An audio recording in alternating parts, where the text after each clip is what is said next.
Ok, allez, maintenant il est temps d'attaquer les choses sérieuses.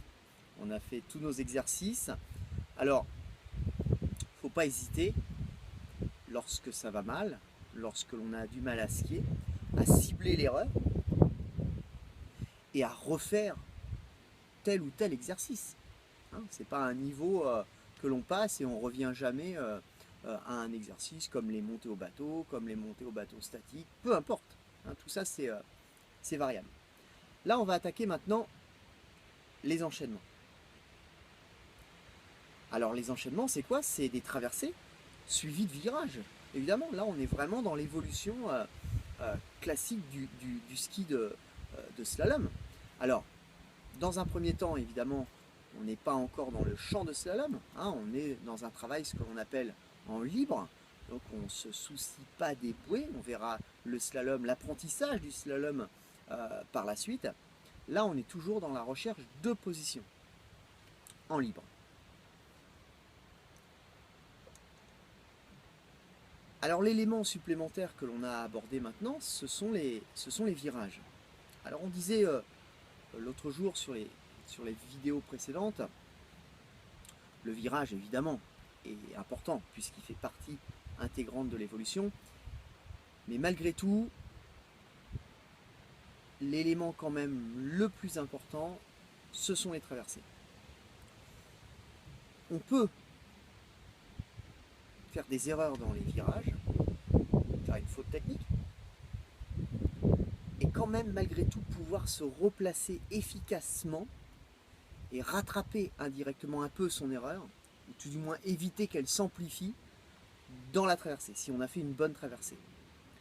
Mais c'est vrai aussi que le virage, la fin du virage, conditionne la position qu'on va avoir dans les traversées.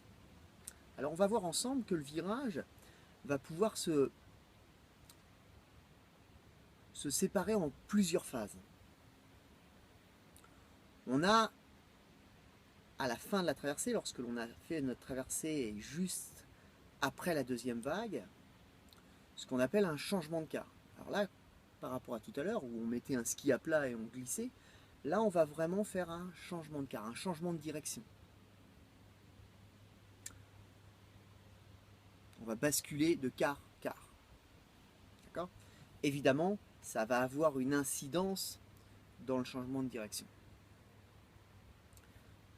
La phase qui est juste après le changement de quart, on reviendra un petit peu sur cette phase-là, qui est une notion quand même un petit peu complexe. Là, c'est vraiment un élément technique euh, très important. Euh, c'est ce qu'on appelle, nous, la projection. La projection, elle est importante, mais dans une phase de développement et d'apprentissage à votre niveau, pour l'instant, on va la laisser un peu de côté. On va vraiment se focaliser sur le changement de quart, le quart-quart. D'accord? Une fois qu'on a changé de quart, le ski va commencer à virer. Donc, après la fameuse projection, on va avoir ce qu'on appelle le pivotement du ski. C'est-à-dire que le ski va commencer vraiment à tourner autour de son axe. Il est pratiquement au niveau de la bouée. Et derrière cette phase, on va avoir ce qu'on appelle la fermeture, c'est-à-dire le moment où le skieur va commencer à se remettre dans une position qui va lui permettre de refaire son accélération. Dans notre apprentissage, pour l'instant, on va réaliser notre virage à deux mains. On va garder pendant toute la phase de pivotement du ski, de projection, de pré-virage, les deux mains sur la corde. On verra par la suite qu'on a un geste technique que l'on appelle l'ouverture, et vous la connaissez évidemment, hein, c'est ce fameux lâcher de bras. Alors, qui permet quoi le lâcher de bras? En fin de compte, ça ne sert pas à faire joli, ça sert à s'écarter plus que son point d'appui. Je vous donne un exemple. Lorsque vous avez les deux mains sur le palonnier et que vous abordez le virage, à un moment donné, si vous continuez à essayer d'aller chercher la bouée, vous voyez bien que je vais être bloqué par ce fameux bras extérieur. L'ouverture va me permettre de continuer à m'étendre et à ce que le ski puisse aller chercher la bouée plus facilement. C'est ça la projection. C'est garder un peu indirectement son ski dans l'axe de sa direction. Un peu compliqué encore pour vous. Donc on n'aborde pas forcément trop le système. On travaillera l'ouverture et après, vraiment bien après, on essaiera de se focaliser sur la projection parce que c'est un point détail, c'est un détail technique, c'est un point technique important, mais par la suite. Donc on va essayer vraiment de scinder les choses. Donc pour l'instant, virage à deux mains, ce qui permet de garder quand même son appui sur la corde. Parce que vous vous rendez bien compte qu'à partir du moment où je vais lâcher la main et que je vais réaliser une ouverture, indirectement j'ai une instabilité qui se crée sur mon ski. Donc si j'ai peu de vitesse, je risque aussi de perdre mon équilibre. Pour faire une ouverture, il faut quand même un minimum de vitesse.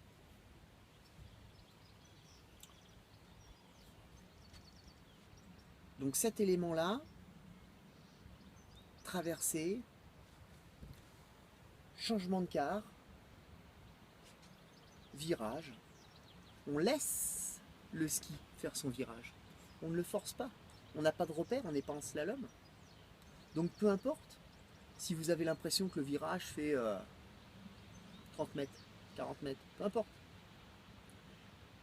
Le moment de ce virage-là, il va être quand même malgré tout un moment pour que l'on puisse se remémorer la position que l'on va aborder dans la traversée juste après.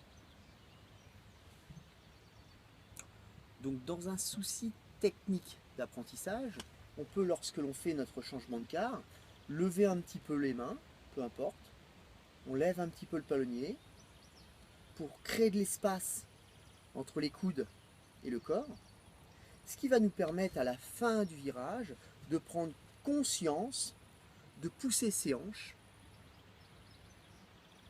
vers le palonnier. N'oubliez pas, bassin vers le point d'appui, vers le palonnier, et non pas palonnier au bassin. Alors, petite parenthèse sur le fameux palonnier au bassin. Alors là, je sais que je ne vais pas forcément me faire des amis, mais comprenez bien les choses. On entend encore souvent un élément technique à la fin du virage de replacer son palonnier au niveau de sa hanche. Alors, c'est une erreur technique, c'est aussi une erreur physiologique. Parce que rappelez-vous, dans la traversée, on va obligatoirement avoir les bras tendus.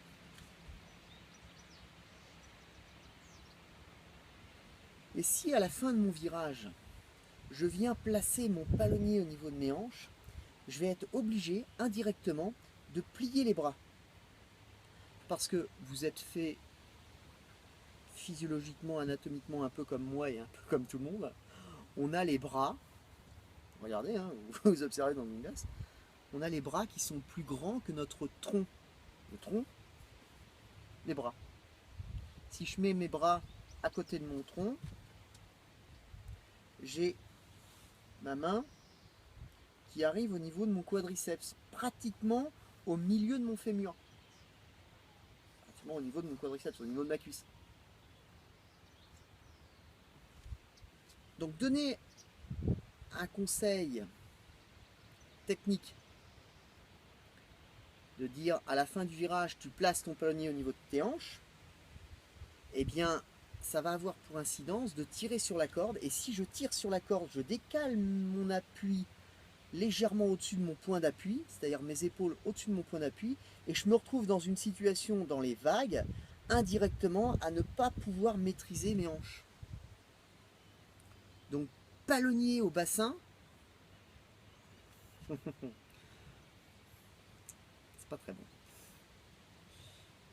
Donc peu importe, on va se focaliser de créer de l'espace, on garde les bras tendus, parce que ça, avoir les bras tendus, c'est important.